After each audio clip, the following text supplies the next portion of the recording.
একই মাঠে দুইটি বীজ পড়েছিল। একটি বীজ ভাবল, আমি যদি মাটির ভেতরে শিকড় না ছড়াই, যদি সূর্যের আলোতে মাথা না তুলে দাঁড়াই, তাহলে ঝড় আমাকে উপড়ে ফেলবে। তাই আমি সাহস করে দাঁড়াবো, বড় হব।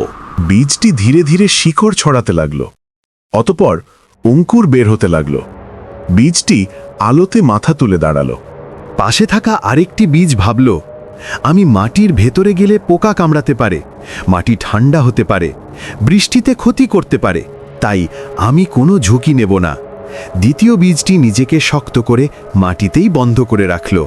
কিছুদিন পর একটি মুরগি এলো এবং শিকড় না গজানো বীজটি, যে কিনা প্রকৃতির ভয়ে নিজেকে মাটিতে শক্ত করে ধরে রেখে নিজেকে কোনো প্রতিরোধ না রাখায় ভয় পাওয়া বীজটিকে ঠুকরে ঠুকরে মুরগিটি বীজটিকে খেয়ে ফেলল এবং তার পাশে বড় হওয়া অঙ্কুরটার কিছুই হলো না।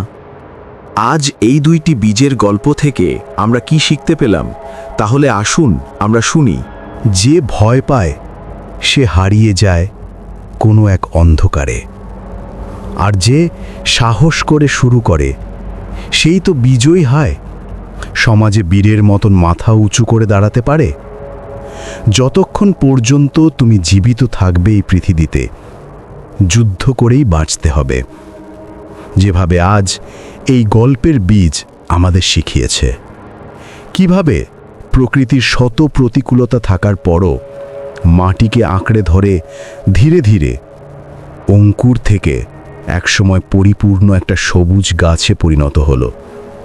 সেই গাছে আবার চেনা অচেনা কত পাখি এসে বসল।